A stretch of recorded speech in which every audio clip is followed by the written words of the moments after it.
So let's begin so we don't end too late. We are in James chapter 3 and verse 13 to 18. Now, every part of James, of course, is an important lesson for us. But tonight, feeling ko napaka-importanting reminder for me and for all of us, for all believers, because this is very, very important for us to check in our hearts. Okay? So I will read from the NASB version, James chapter 3, verses 13 to 18.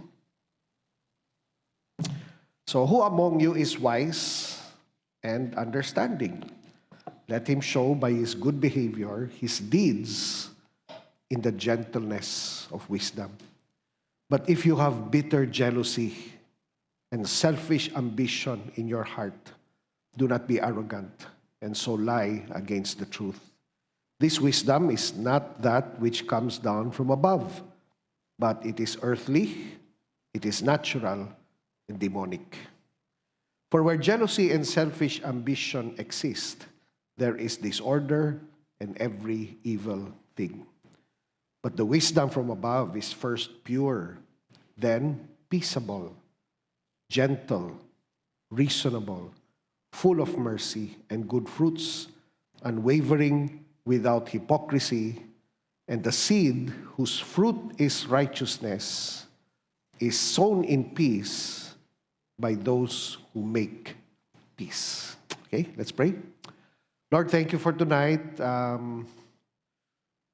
Salamat gid sa mga nag-attend sa Sininga Gabi, because we know that this word is for us, even for those who will listen to the recording.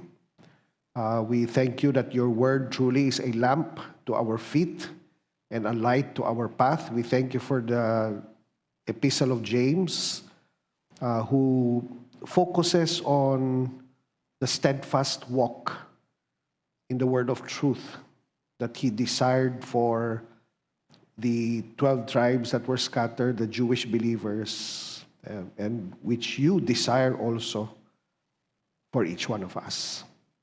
We pray tonight na ang ini nga passage makaminister gid sa amon. We know, Lord, that your word is life, and we pray that our life may be rekindled. Your life, will be rekindled in our hearts and minds tonight. So we thank you. Thank you, Lord. In Jesus' name we pray. Amen and amen. Okay. So as I was preparing, of course, I've had around 2 weeks to prepare for this. When James shifts to this topic, was it related to the previous topic, pati sa taming the tongue? Or is it related to the next topic na makita natin sa chapter 4? Or was he just again restating something that in his letter was very, very important? So ang aton nga ang shift ni James goes back to the need for wisdom. But hindi lang wisdom, okay, but actually we're going to talk how wisdom becomes evident in a Christian's life. Do you remember where James first wrote about wisdom? Nandun naman niyo pa? Sa chapter 1, Sa chapter 1, verse 5, James wrote, after writing about trials, if any of you lacks wisdom, let him ask of God, who gives to all generously and without reproach, and it will be given to him. So sa chapter 1, nagsulat si James, sambal niya, if anyone needs wisdom, all you have to do is ask. Subong naman, hindi na pati sa asking for wisdom. Now, he talks about the fruit of wisdom.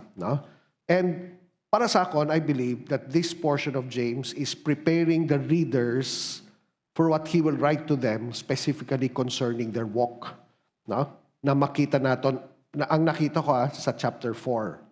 Now, why do I say that? Kasi chapter 3 ends with verse 18, and the seed whose fruit is righteousness is sown in peace by those who make peace. No? The NIV translates it in a very interesting way. No? The NIV uses a word that Jesus used, no, in the Beatitudes. Verse 18, peacemakers who sow in peace raise a harvest of righteousness. So ang iyang writing, pati sa wisdom, kag ang fruit of wisdom, he talks about those who want peace or peacemakers. Now, interestingly, kung i-continue sa chapter 4, the first issue that he deals with is, what causes fights and quarrels among you?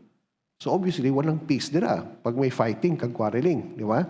So I believe that that's where he was headed. Now remember again, it's a challenge especially for pastors like myself when we study. Kasi the epistles in the New Testament, wala silang verses. Walang verses of scripture. Walang paragraph. It was tuloy-tuloy lang ang letter. Subong lang, no, sa aton nga modern translations, nagbutang sila mga paragraphs kag chapter. Pero sa una, letter lang siya, dire-diretso lang. No? So can you imagine the reader of these epistles reading it to believers, dire-diretso lang ang pagbasa niya. No? And so, subong lang, it's a challenge for pastors and teachers kasi we have to find kung ano gid ang connection. No? Now, this could just be a general teaching about wisdom. No? Pero, yun nga, connected ba siya sa chapter 4? No? Begins with quarrel and fights. No? Verse 12 ng chapter 4 talks about judging neighbors, di ba? Tapos in between verse 1 and 12 ng chapter 4, there are the mention of humility. No? Humble yourself before the Lord, humble yourself before one another. So it looks like James is setting the foundation again, no? Kung gaano ka-importante ang wisdom. Okay? So the question that we will ask as we read this portion sa James chapter 3, verse 13 is, how does a Christian show that he or she is walking in wisdom? Okay? How do we show it? Okay? So remember that the focus of James in his letter is about our walk. Okay? It's about our walk. So this is what James is talking about. So verse 13. Okay. So balik ako sa NASB, no? Who among you is wise and understanding? Let him show by his good behavior his deeds in the gentleness of wisdom. Okay? So sa NIV, who is wise and understanding among you? Let him show it by his good life. Okay? Sa ESV, good conduct, na? And by deeds done in the NIV, no, in the humility that comes from wisdom. So he begins with the question. But this was not a question na, who is wise and understanding among you? Tapos may ma-raise ng hands. Okay, hindi. This is a rhetorical question. No? It's a question that's meant to make the listener think. No? Who is wise and understanding among you? Let him show it by his good life, by deeds done in humility. No? It's almost an assumption, I feel, no, in the mind of James, na ang mga kastorya niya are people of wisdom and understanding. Okay, why? Because the Jews, di ba? Wala pa si Jesus, the Jews sa Old Testament, they were a people of wisdom and understanding. Okay? And they were a people who knew the source of wisdom and understanding. No? So para sa Jews, and of course for us also today, sino ang source ng wisdom kag understanding? Sino? Si Lord, di ba? God, right? Today, of course, we will answer Jesus because He is the Word, di ba? The wisdom comes from Him. So, daw may assumption si James eh. Ang sinulatan niya, ang 12 tribes scattered, these are Jewish believers in Christ, Jewish Christians. And it's an assumption na most probably kabalo sila, di ba? Sang wisdom. Okay? One example, Deuteronomy chapter 4, verse 5 to 6, okay, when Moses wrote the generation that was entering the promised land, he reminded them, no, in Deuteronomy 4, verses 5 to 6. No? So Moses writes, "See, I have taught you decrees and laws as the Lord my God commanded me, so that you may follow them in the land you are entering to take possession of it. Observe them carefully, for this will show your," in the NIV, "this will show your wisdom and understanding." Okay? So, to the nations who will hear about all these decrees and say, "Surely this great nation is what? A wise and understanding people." Di ba? So, pasulod pa lang sa promised land, wisdom and understanding, the source of wisdom and understanding was God and His Word. Di ba? God and His Word. So, when James asks that question, who is wise and understanding? No? It's almost an assumption na kabalo ko na may-ari ka mo wisdom, no? And it also applies today. Okay? Who are those who are wise and understanding today? Those, no, who read, meditate, study, and put the Lord's words into practice. Kay kabalo kita na ang source, no, sa aton nga wisdom and understanding is who? Is our Lord Jesus Christ. Di ba? Amen to that? No? So daw assumption siya. Okay? So it's assumed even today. Okay? Pero kabalo ko mo, and maybe some of you will agree, that's one of the things that the enemy attacks. Di ba? Ang aton ka source of wisdom and understanding. Kasi ang ginsulat ni Moses para sa Israel, it's the same mind and heart of God today. For all the children of the Lord, all born-again believers, all Christians today, sino ba dapat ang source of wisdom and understanding? Hindi ba dapat si Lord, right? Because the source of wisdom must always be reserved for God. Okay? Have you ever wondered why? Sa Genesis, sa garden, sa chapter 2, di ba? Nagambal si Lord, "Of all the trees you can eat of its fruit." Di ba? "But the tree of the knowledge of good and evil you shall not eat." Okay, because you will die. Why did the Lord not want man to eat of the knowledge of the tree, of the fruit of the tree of the knowledge of good and evil? Kasi even then, knowledge of good and evil was reserved for God. Si Lord lang dapat ang source na. When Satan was tempting Eve, di ba? Ang temptation, don't you want to be like God? Don't you want to know good and evil? Di ba? So pagkagat nila, naging sinful ang heart, hambal ni Lord, naku, delikado, sinful ang heart ng tao, tapos may knowledge pa siya of good and evil, what's going to happen? Di ba? Man in his sinful heart will not be trusting in God. Right? And you will notice in the Bible, brethren, continuous reminders ang Diyos sa mga tao. Sa Deuteronomy, "Observe my commands, because this is your wisdom and knowledge. By this people will see." Proverbs 3, verse 5 and 6. Memorize na nato na. Di ba? Okay? All together. Very good. And lean not on what? Your own understanding. Amon ang sinful nature naton eh. May ara kita understanding. Di ba? Ay, ang understanding ko sa kabuhi, amo ni, ang sa akon nga future, amo ni, ang sa akon nga negosyo, amo ni. Di hambal ni Solomon, don't trust in your own understanding. Trust in the Lord with all your heart. And of course, our Lord Jesus Christ Himself will remind us, di ba, that we should be those who not only hear His word, but to put it into practice. Okay? So, I'm just writing this because I asked that question. Why is James asking this? Who is wise and understanding among you? Okay? So, I'm sure he had that assumption. Pero the question nga is, paano ipakita na kita, men and women, of wisdom and understanding? Okay? So, balik ta sa James. So, ang sulat niya, "Who among you is wise and understanding?" Ano ang hambal niya? Let him what? Show. Okay? Let him show it. Okay? Who is wise and understanding? We are supposed to show it. Okay? So James did not say, who is wise and understanding among you? Let him teach it. Tapos lang mag-teach eh. Right?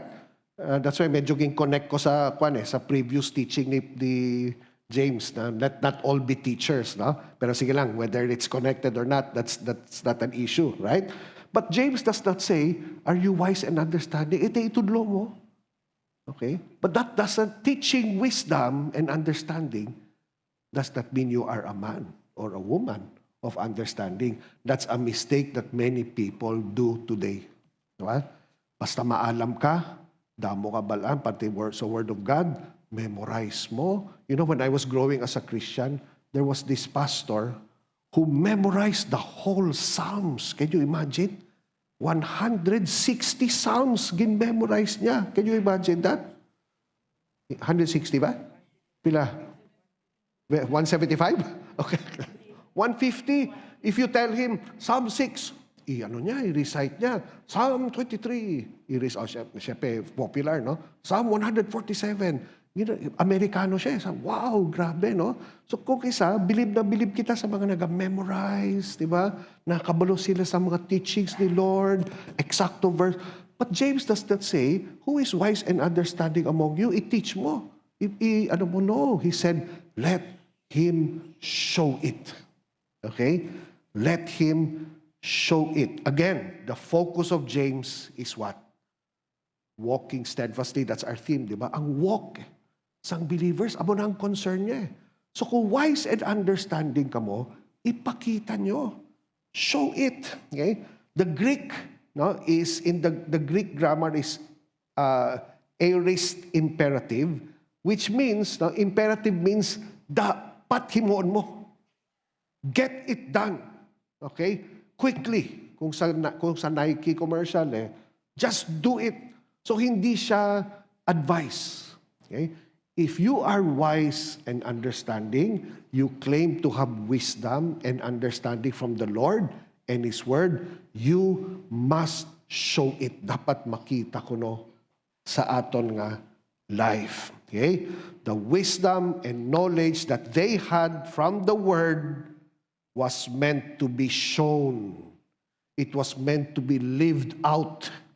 Okay? It was meant to be seen in their life. Okay? Di ba consistent naman? Biskan sa teachings ni Lord, di ba? The Lord will remind us in Matthew 5, di ba? Being salt and light, no? Matthew 5 verse 13. You are the salt of the earth, but if the salt loses its saltiness, how can it be made salty again? It is no longer good for anything except to be thrown out and trampled by men. That was verse 14. You are the light of the world.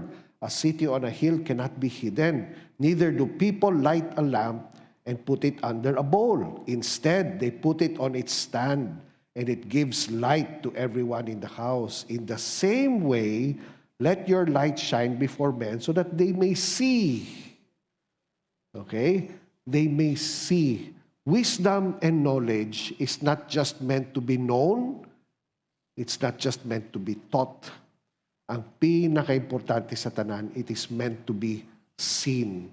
In fact, many times, people will judge our knowledge of God's wisdom and God's knowledge or knowledge of His Word according to how we practice it. So correct si James, di ba? Who is wise and understanding? Let him show it. It has to be seen. How? How are we to show it? Let him show by his good behavior, his deeds, okay, in the gentleness of wisdom. Okay? So James gives us two evidences that we are a people who are wise. Again, si James, ang focus niya works. Na? If you read other books of the Bible, it talks about learning wisdom. The book of Proverbs talks about desiring wisdom and hungering for it, etc., right? But James is talking about practicing it. Okay? If we are a people with the wisdom of God, it must be seen in our life. And James gives two evidences. Number one, good behavior. No? I think it's the ESV, no? Correct? Ang word na ginusar? Conduct. Right? Good conduct. Okay? Boasting aside, amo na ang highest grade ko sa elementary. Okay? Good conduct ako pinmi. Okay? Amo na highest grade. Ang problema, walang naman test sa conduct. Sa mathematics, kasi sa iban, medyo pasang-awa. Okay? Kasi basta buot ka lang sa classroom, okay ka na di ba? Hindi ka nag-talk, etc. But that's what conduct means, right? Your life, your behavior, the good life, NIV says, no? Good behavior and gentleness. Okay? In the ESV, what's the word? Who has ESV? Meekness. Okay? In the NIV, it's what? Humility. Okay?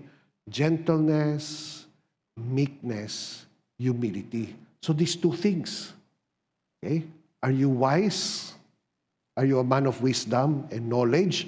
Show it by your conduct. Okay? And the gentleness or the humility that comes from wisdom. Grabe, no? Good behavior, no?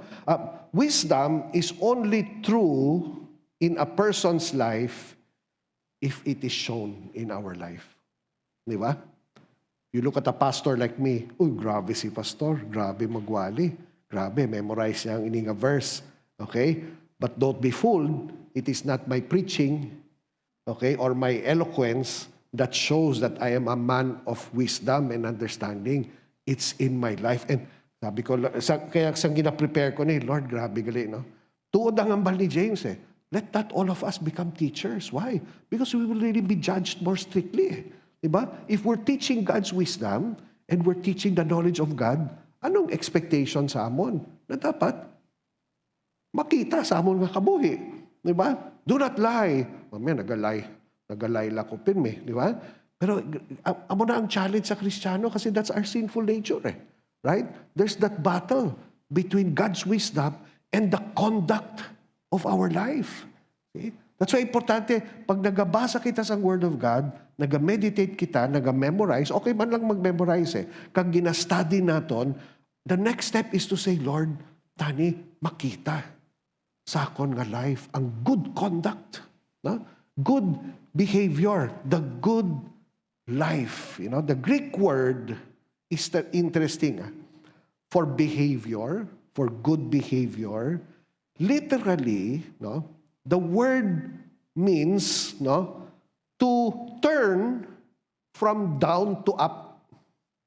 Okay? Amo na ang duha ka Greek words na pinagsama. To turn from down to up. So there is an upturning. Okay? It's a change kuno of outward behavior because of an upturn na nagsugod sa aton nga belief or understanding sa wisdom, tapos nakita man sa aton nga kabuhi. Right? It's a work of God. But it doesn't come from self-effort. It doesn't come from just having morals. Hindi, halin sa wisdom ni Lord. Pag nabasa mo ang wisdom ni Lord, nakita mo sa iyang word, nagkaroon ka ng knowledge of who God is and of His life and of His teachings, that upturn in your mind also leads to an upturn in your life. Diba? So, di rin natin makita. Okay? Again, no need for these highfalutin doctrinal terms. Why? Kasi kung tuod gid, na may wisdom, kag knowledge ka sang Ginoo, posible ba na hindi magbago ang imo nga life? Hindi. Because the Word of God is living and active. No, God Himself, God who is our wisdom, is living and active. And when He works in the heart and mind of a person, imposible na walang good behavior. Diba? So, namin man na i-take up siguro sa mga small groups, discipleship groups, diba? What's one of the first things that changed in your Christian life? No? Biskan walang naghambal sa imo, walang nag-correct sa imo, tungod sa nagabasa ka sang iyang word, nag-grow ka sa wisdom, no? Kag understanding ni Lord, Notice, we just talked about the tongue sa chapter 3. Notice one of the first things that changes is our words, how we speak. And even if we sin by saying something wrong, ara ang conviction sa Holy Spirit eh. Diba? There's that upturn. That's what the word means. No? The wisdom of God read, believed, and applied in our life brings an upturn in both the mind and behavior of a person. So what James is telling these 12 tribes who are scattered, no? Come on now, wise and understanding, show it. Make sure you show it. Show what God has revealed to you in His Word. And sometimes it's not even consciously. Basta nagagwa na lang eh. Di ba? You become more patient. No? You become more understanding. Ang ibang words, ginabantayan mo lang. No? Sanguna, I remember, I don't know how many times I've shared this story kasi di ba, sanguna, nasa sales ako eh. And pag nasa sales ka, natural lang magbinutig eh. Di ba? Miskan hindi kinahanglan. Di ba? So, there was a Christian ako. I was a new Christian. So, kasi pag may nagkatawag, ba't wala pang delivery namin? Ay, sorry sir, na-flat ang truck. Tsaka nagka-delay. Pero sa tuod lang, no, relax lang kami sa office na ano. Pero syempre, mahimo ka. So, lying siya, right? When I became a Christian, may nagtawag. Ba't wala pang delivery namin? Amo na, naglayo ko. Ay, na-flat ang truck. Pero pag hang up ko sa phone, amo ng phone sa una, no? Sa subong cellphone, no? Grabe ang conviction sa Holy Spirit sa ako. Nagdalagan ko sa banyo, tapos nagibi ko, Lord, sorry again. Where did that come from? No one told me not to lie, but I was already growing in His Word. No? When you read Ephesians and Colossians, it tells you, do not lie to one another. Grabe. So that upturn in life is what James is talking about. So amo na ang resulta sa wisdom of God. Kita mo? When we are wise and understanding because of His Word, it is shown in our good behavior. The second evidence is a little interesting. Kasi ang sulat ni James, let him show it by his good behavior and his deeds that are done in the gentleness of wisdom. So James talks about gentleness, or meekness, or humility that comes from God's wisdom. Okay? Meekness is the Greek word that simply means gentle strength. So in other words, meekness does not mean you are weak. May mga Kristiyano na hadlok sila maging meek. Kasi abi naton ang meek means weak. Ay, kamik sa iya. Ay, eventually, people will take advantage of him. Okay? So, di ba, may sa Beatitudes, amo ng teaching ni Lord, right? Blessed are the meek, for they shall inherit the earth, or the gentle, right? Ang translation ko sa kalibutan is, blessed are those who become doormats. Kabalo ka mo sang doormat. Di ba? Dira mo ginaano ang sapatos, antes ka magsulod. No? Kasi pag meek ka kuno, tatapak-tapakan ka ng tao eh. Kasi meek eh. But the word meekness does not mean weakness. It means gentle strength. Okay? It is exercising power with reserve. Okay? So the Greek word for meek is used for horses. Okay? Ang horses are very powerful animals, but they are meek. Pag na-tame mo na ang kabayo, ka-strong sa iya, pero meek na siya. Kasi sa tuod lang, strong siya, pero kontrolado ang paggamit mo ng strength. Okay? Meekness, and that's why it's also translated gentleness. Because you have a strength, but the way you're showing it is in a gentle way. So, you can be scolding someone, you can be angry at someone, but you're doing it in a gentle, and that's why it's also translated humility. Kasi amo na ang humble nga tao, hindi niya ginausar ang iyang position or ang iyang strength to gain something, ginakontrol niya. That's why that man kuno is a humble person. The wisdom of God and the knowledge of God, the wisdom and knowledge of God, for James, leads to meekness. It leads to humility. And not just as a teaching. We're not just saying, pag may wisdom ka, ang ginatudlo sa atin is to be meek. No. The wisdom of God itself, no, brings, no, it works in the mind and the heart of a person that moves him to become humble. Okay? So if you are a Christian who is growing in the wisdom and the knowledge of God, notice how it is humbling you. Amo nang natural ng effect sa wisdom kag knowledge of God. No? God's wisdom doesn't just teach gentleness. It actually begins to change the heart of a person. Why? Because when God and His Word works in the mind and heart of a person, a sense of humility comes. Diba?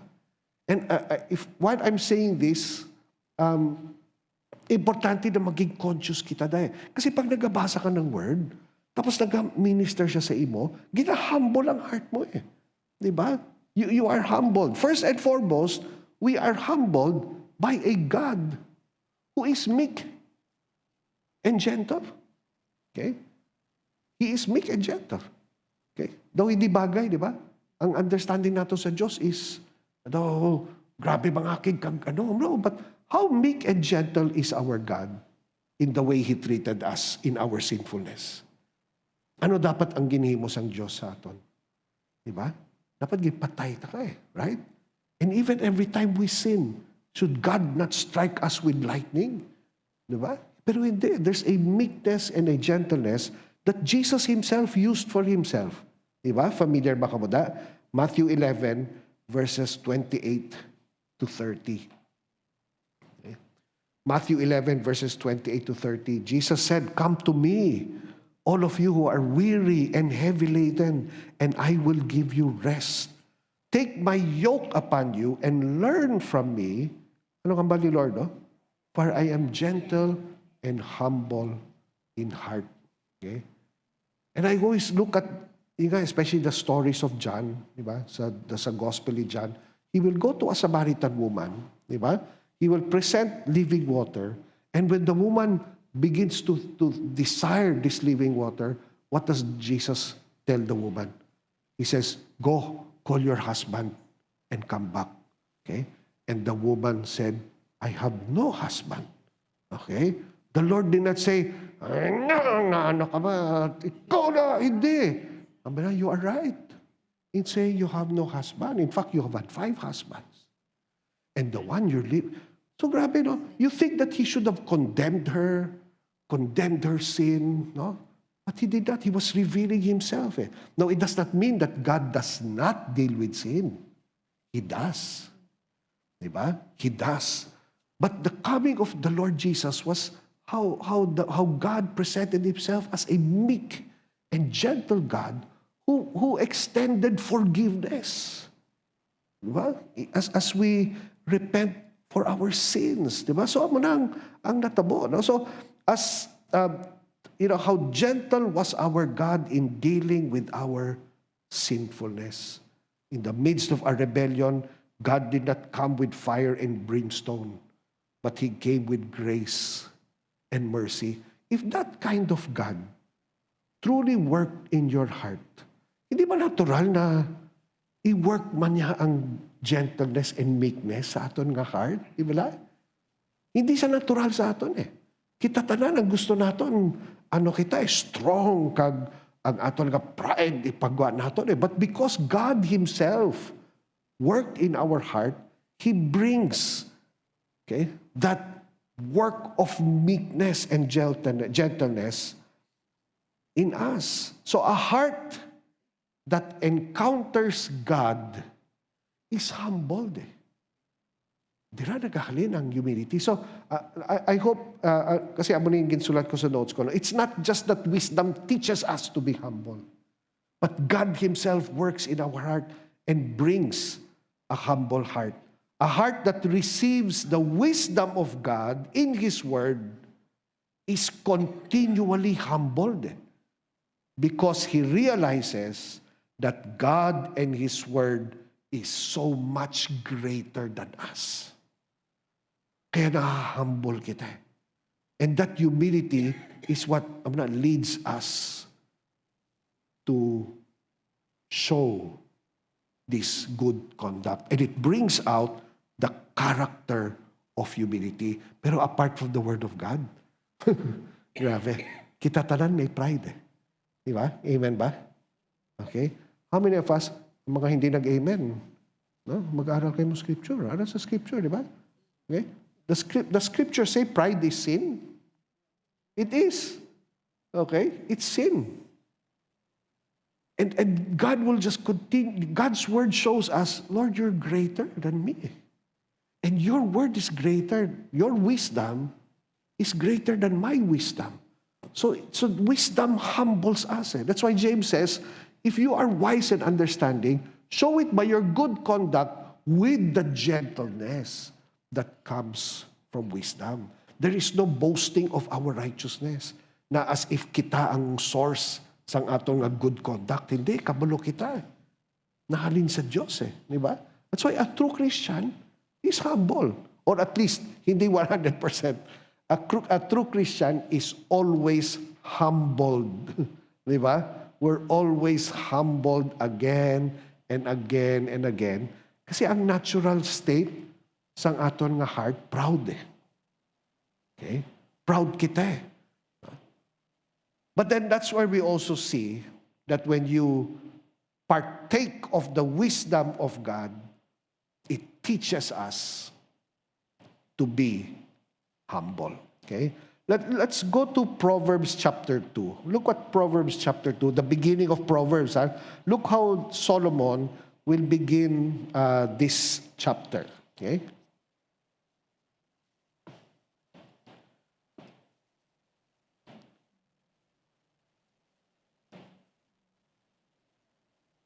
Kasi ang point ng chapter 2 is knowing God and fearing God leads to our having this wisdom. So my son, sa NIV, if you accept my words and store up my commands within you, turning your ear to wisdom and applying your heart to understanding, and if you call out for insight and cry aloud for understanding, and if you look for it as for silver and search for it as for hidden treasure, then you will understand the fear of the Lord and find the knowledge of God. Now, when you have this knowledge, what does it lead to? It leads to the first point, good conduct. Look what Solomon writes. Verse 6, for the Lord gives wisdom, and from His mouth come knowledge and understanding. He holds victory in store for the upright. He is a shield to those whose walk is blameless. For He guards the course of the just and protects the way of His faithful ones. Look at verse 9. Then you will understand what is right and just and fair. Every good path. Amo ng wisdom. That's why ang bali James, if you're a man who is wise and understanding, makita mo, the wisdom of God will lead us to the right path. It will lead us to the right conduct. See? And basically, that's what chapter 2 says. Now, look at chapter 11, how it teaches us concerning humility. No? So, as the Lord is working humility in our hearts, okay, He also teaches us to practice it. So, Proverbs 11, verse 2 will say, when pride comes, then comes dishonor, okay, or disgrace. But with humility, okay, comes wisdom. Yeah? So ang importance ba ng the working of God of humility in our hearts. Proverbs 29, verse 23. A man's pride will bring him low, but a humble spirit will obtain honor. Okay? That's why I love the book of Proverbs, brethren. No? Kabalo ka mo, no? I always share that with you. Proverbs has 31 chapters. Read one chapter every day, kompleto na. No? And the book of Proverbs leads us to that spirit-led life that God works in us. So daw gina-remind kita ni Lord eh. Kung gusto mo may pride ka, ito may dishonor na magwa. Pero a humble spirit will obtain honor. Diba? So the wisdom of the Lord, when you're walking in wisdom, notice how it always leads you to first good conduct and the gentleness and humility. Grabe, no? How important is this in relationships, right? How important is this in dealing with other people sa business? How important is this in the church, right? That we a people who are wise and understanding are conscious of how it comes out in our good conduct and in the gentleness that comes with the work of the Spirit. Ay, nako, every day, no? Even in relationships within the church, how important is it that the wisdom of God guides us in this area? Kasi kung pabayaan nato ng aton nga kaugalingon, magwapin may aton ka pride. Di ba? Ihambal nato ng gusto nato ihambal, bahala na kung anong epekto sina. Okay? Pero hindi pwede. No? I think it was Charles Spurgeon, someone told him, I'm not sure if it's him, but there's an illustration that said that I'm a man who speaks my heart. No, that's who I am, hambal niya. So if I want to say it, I will just bring it out. Bahala na ako na matabo. Ang sabat niya is, ay daw shotgun gagali. Okay? Kasi ang shotgun, isang pull ng trigger, boom! Pero grabe ang damage. Grabe ang damage. And that's why God fills us with wisdom and knowledge. How do I answer? How do I deal with this person? Diba?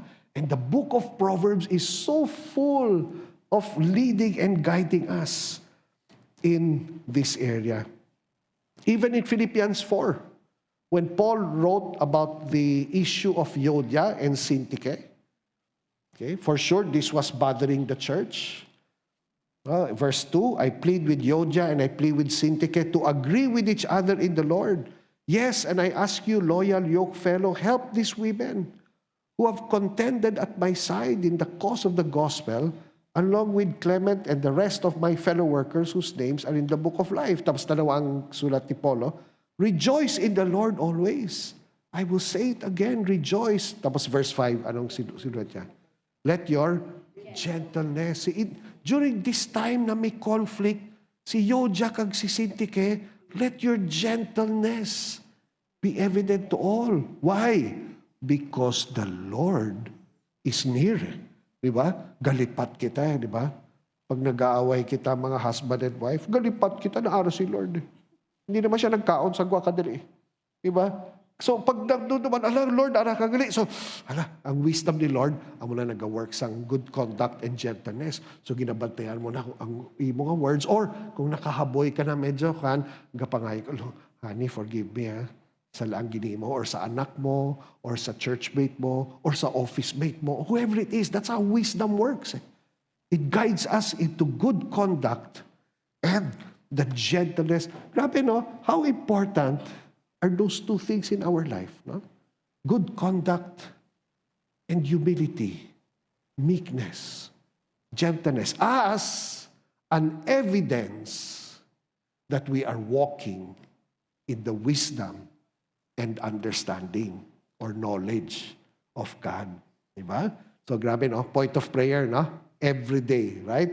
Every day, point of prayer nato. Now, balik ta kay James because he also shows us the opposite. Ano ang opposite of walking in wisdom? Okay? Verse 14. But, he said, if you have bitter jealousy and selfish ambition in your heart, do not be arrogant and so lie against the truth. Okay? That one verse, notice, contrast gid siya sang wisdom ni Lord. Okay? So, bitter jealousy, si James, diretso siya sa heart, diba?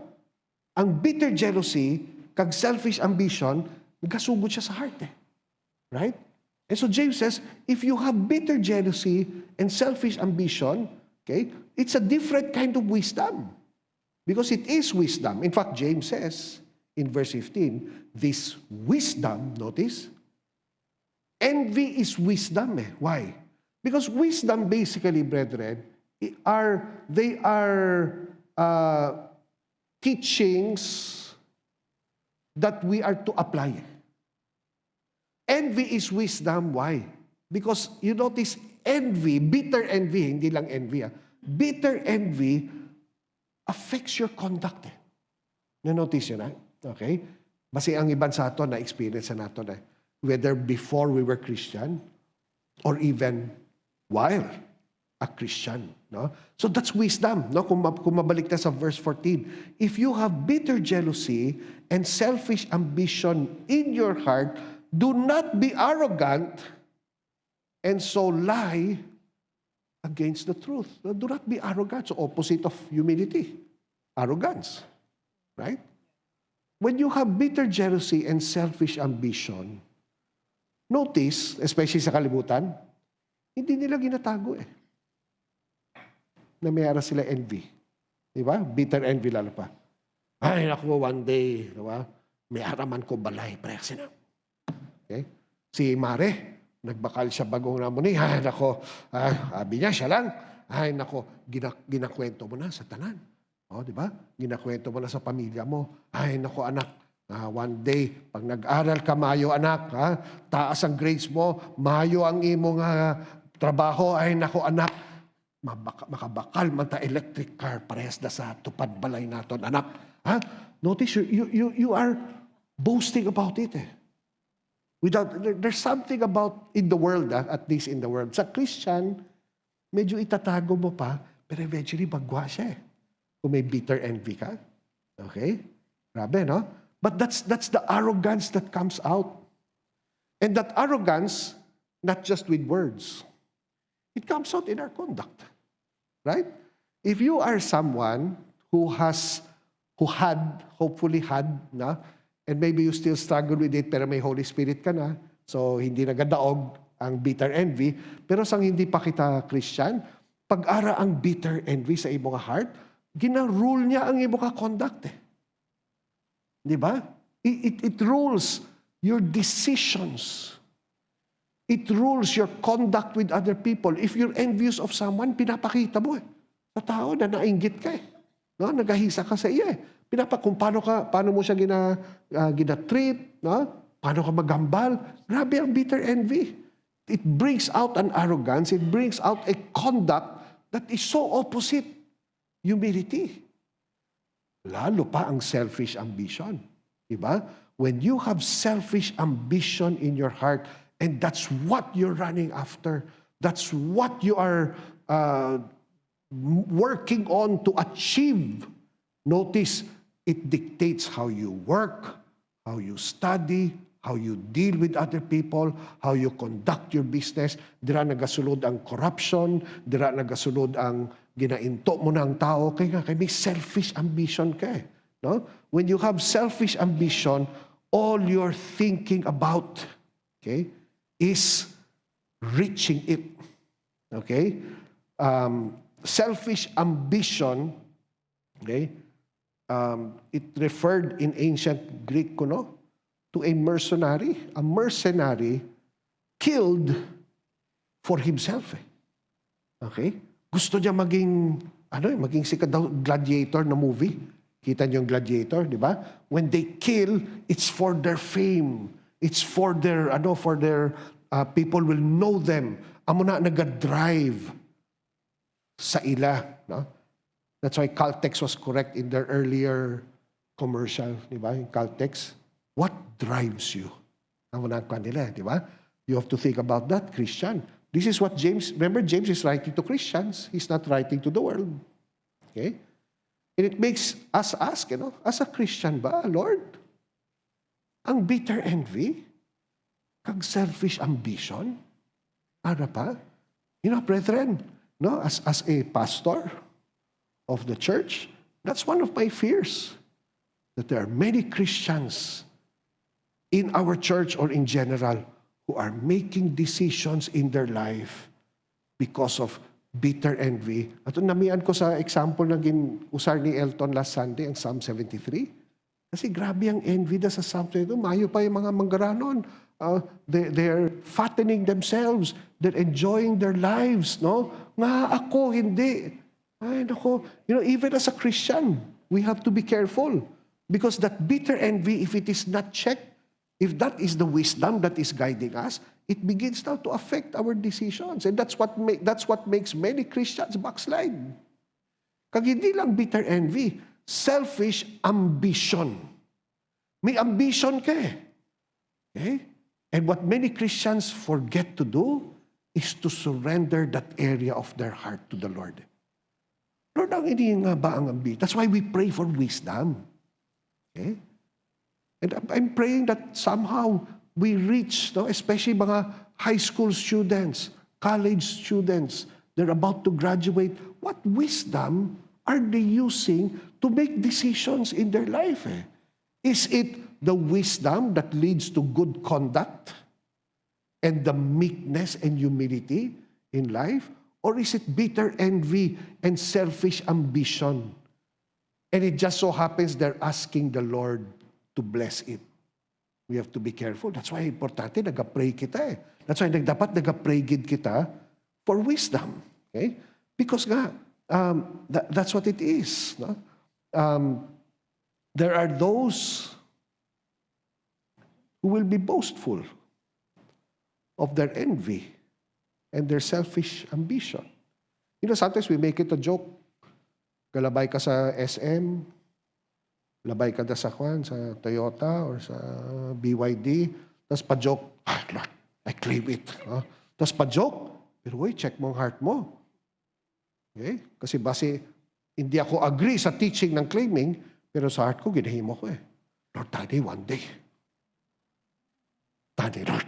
Okay? Dapat ang attitude na, no, Lord, I pray for your wisdom. What should my desires be? Diba? Because bitterness, bitter jealousy, or bitter envy and selfish ambition, it lies against the truth. What is the truth? Wisdom and knowledge. How we are to look at life. Diba? That's the truth eh. Problema, unpopular siya eh. Diba? Unpopular siya eh. Right? I mean, what does God's word, what does God's wisdom teach us about making decisions for our future? Is it just financial? Is it just material?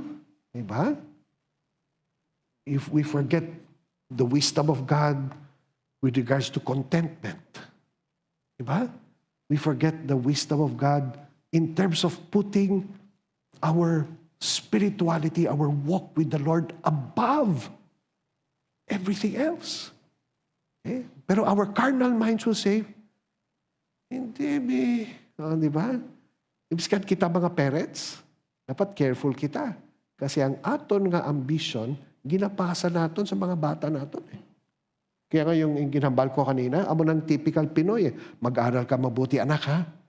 Taas ang grades mo. Pasok ka sa pinakamagaling na university. Di ba? Graduate ka, makakita ka, mayos ka trabaho. Para ang hindi ko nahimo or nakuha para sa imo, ikaw ang para sa amon. Pero are we bowing down and asking for wisdom and saying, Lord, is this from you? Should this be, Lord? Now we're not against getting a good job and having a good salary. Wisdom eh. Di ba? Is it bringing out good conduct and humility? Or is it bringing out these things? No? Bitter envy and selfish ambition, verse 15, look what James calls it. This wisdom is not that which comes down from above. Okay? It is earthly, okay? Natural, or unspiritual sa NIV. I think ESV also. It is earthly, unspiritual, and it is demonic. Have you ever thought of that? Bitter envy. Go back again to Genesis chapter 3, when Satan was luring Eve. Di ba ang bahal ni Satan? if you eat of this fruit, you will be like God. Oh, di ba?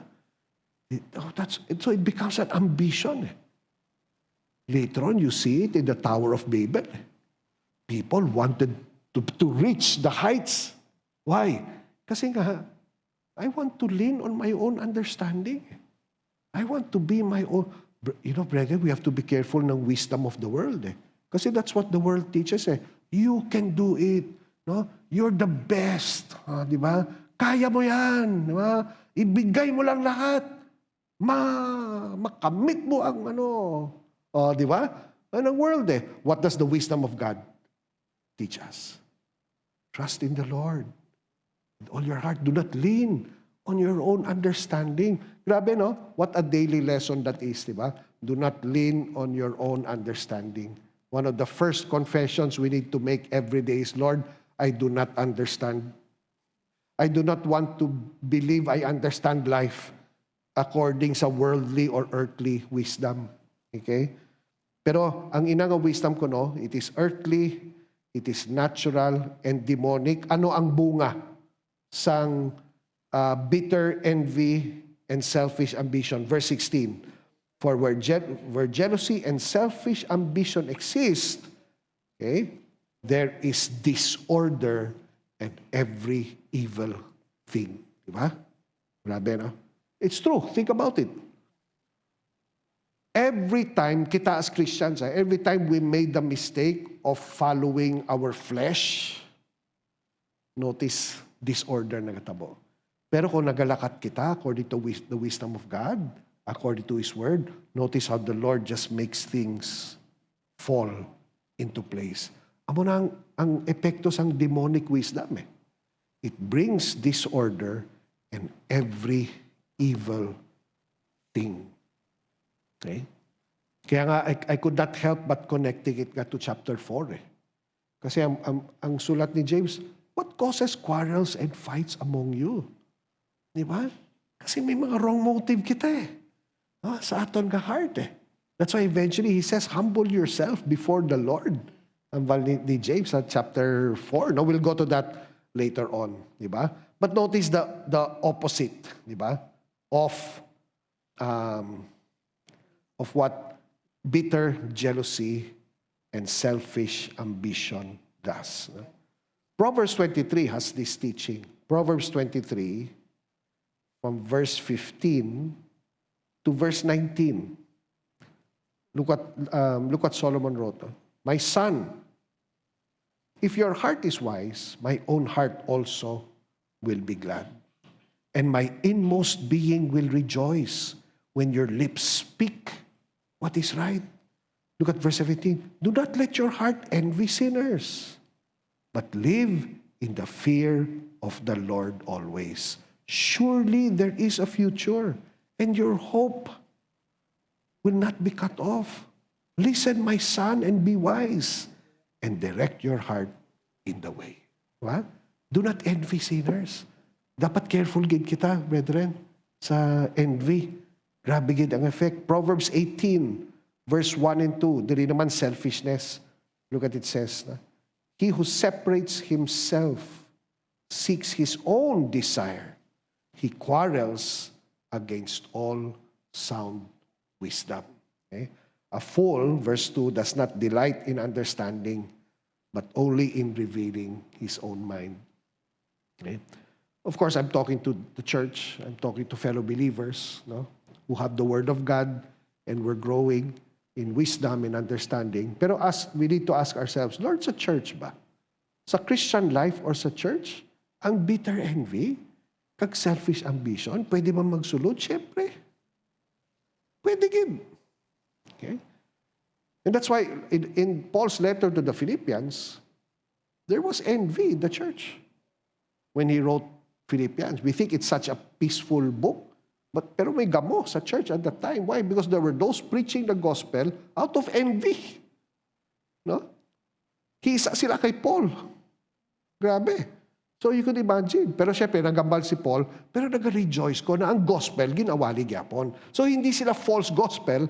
Ang problema, ang ilang motives, may selfish ambition. Okay? And that's why later on, Paul would write, no, in Philippians 2, verse 3 to 4. No? Just very quickly, I just have a few minutes. Philippians 2, verse 3 to 4, do nothing from selfishness or empty conceit, but with humility of mind, regard one another as more important than yourselves. Verse 4, do not merely look out for your own personal interests, but also for the interests of others. So, is it possible that in the church, in ministry, that I could be doing things in ministry for selfish ambition? Pwede. Kasi sapagkat ako'y tao lamang pwede siya magsunod Again, so that's why we're continually praying for wisdom. We're continually praying for the knowledge of God. An example that Paul used is Timothy, sa verse 19, Philippians 2. Look what he writes about Timothy. But I hope in the Lord Jesus to send Timothy to you shortly, so that I also may be encouraged when I learn of your condition. For I have no one else of kindred spirit who will genuinely be concerned for your welfare. For they all seek after their own interests, not those of Christ. So, wow, Lord, pwede gali, no? And that's why we need to pray for wisdom. As I serve in the church, as I fellowship with other believers, is there envy? Is there selfish ambition in my heart na hindi na ang interest ng church ang ara sa heart ko, pero ang akon nga interest? Ay nako, brethren, point of prayer for me, di ba? It's not too late for me to have selfish ambition in the church because I'm just a person, but you have to pray for that, for our elders, for our ministers, for everyone. Everyone serving in the church especially. Diba? Ang interest ba ni Lord kag ang church? And notice, when envy and selfish ambition comes in the church, anong gatabo sa church? May disorder and every evil thing. That's why, oh Lord, we have to keep our church in prayer always. Okay? Because that's one of the ways, kita tanan may pride Diba? Kita tanan. And so if Satan uses that, grabe gid. Okay, so we have to keep ourselves in prayer. So if that's wisdom of the world, what is the wisdom from above? Verse 17, about James chapter 3, balikta, no? So James ends with this, but the wisdom from above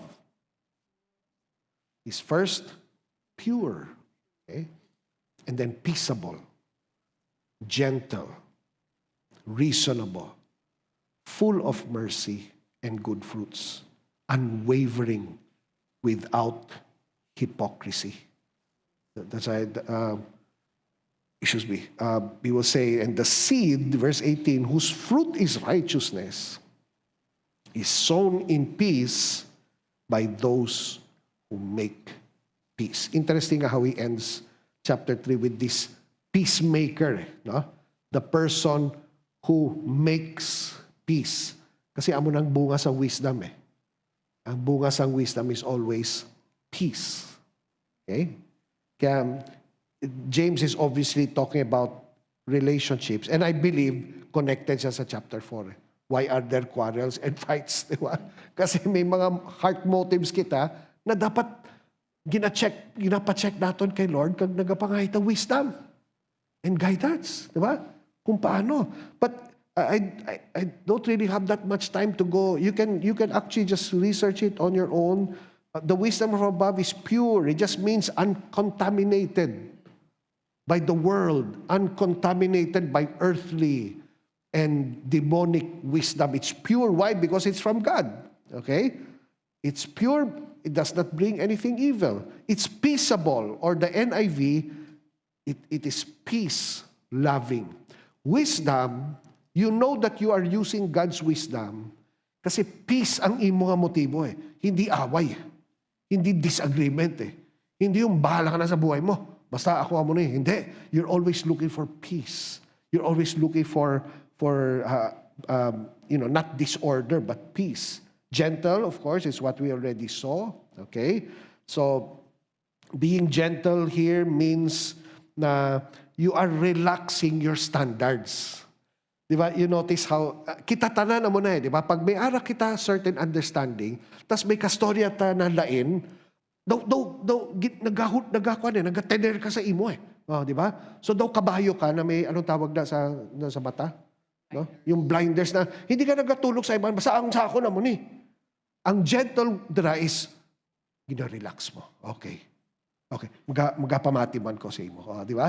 So, hindi ko pilito ang sarili ko. Okay? Mamati ko. Pag pamati ko sa imo, piliton ko na sa akon. Ay, hindi naman. Salaman na, di ba? You're willing to listen. Even to the point of giving way. You are reasonable. Okay? You are inclined to be persuaded. Okay?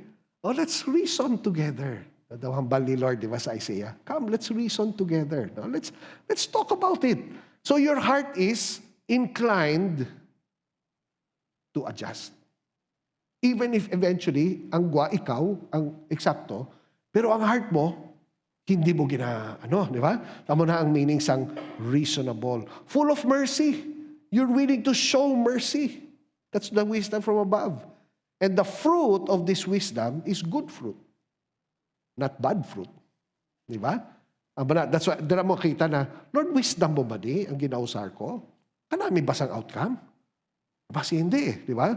That's where we check our hearts. Hala, Lord, basi sala ang hambal ko, basi ang attitude ko, sala, no? Basi ang hindi ako reasonable, no?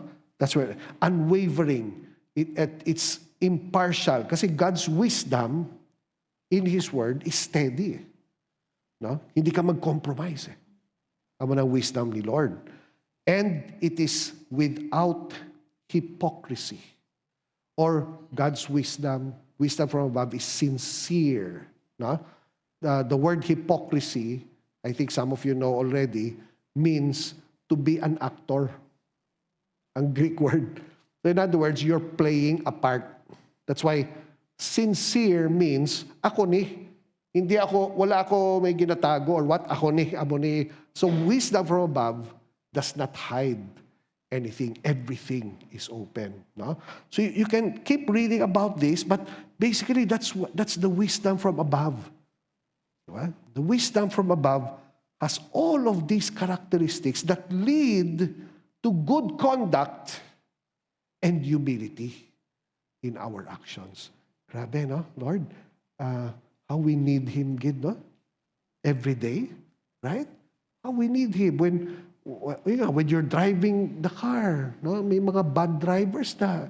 Pag may kastorya ka sa business, tapos kabrusko sang kastorya mo, or Lord, you're already praying for wisdom.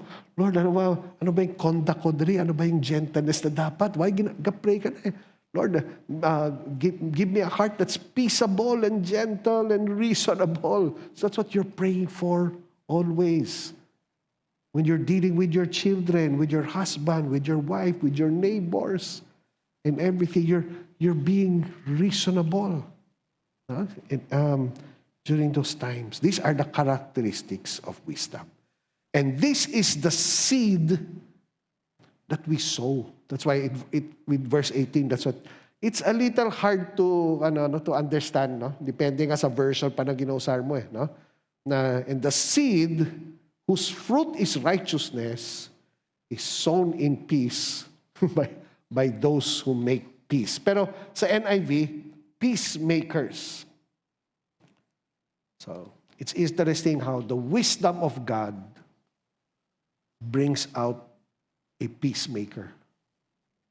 Do you know that's the NIV? No? That's why the other versions, it talks about those who make peace. No? So in other words, ang heart natin, amo na ang outcome na gusto natin So when we sow that seed of wisdom from a peaceful heart, the fruit is what? Righteousness. Diba? So, grabe ang working sa Ginoo. No? This is a working of God. This is how God works in our hearts. When we read His Word, that's the wisdom that He gives us. And the outcome is always righteousness. Okay?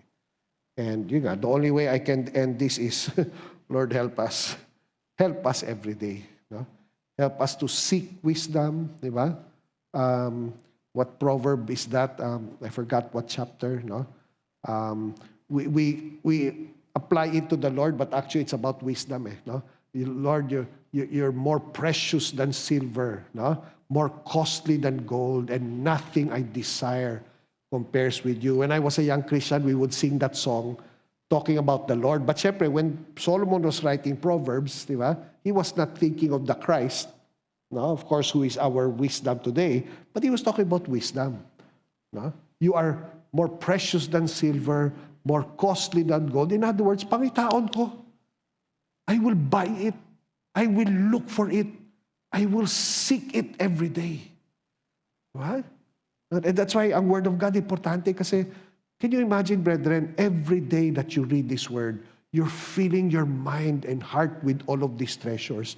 Maybe on that day that you're reading, you do not need it, pero makibot ka na lang eh. On the day that you need it, madumduman mo eh. Ala, Lord, amo ni gali ang hambal sa Proverbs. Oh. Ala, amo ni gali ang hambal mo, Lord, sa Matthew chapter 6.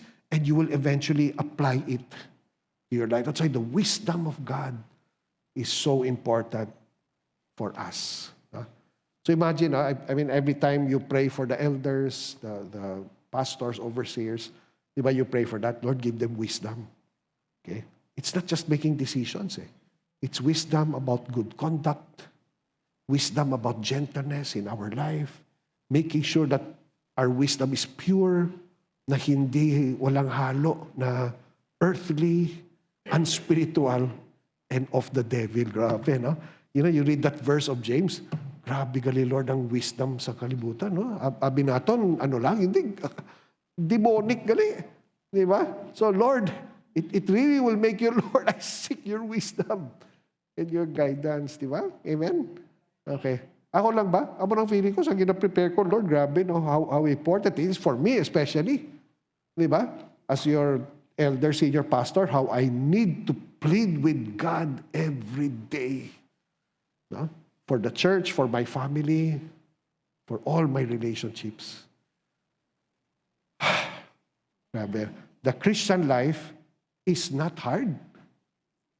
It is impossible without the Holy Spirit, di ba? Without God. So the Christian life is not hard. It's impossible. But we have the wisdom and the knowledge of God that transforms our hearts. Okay, let's pray. Lord, thank you for your word in James' epistle. Lord, salamat gid.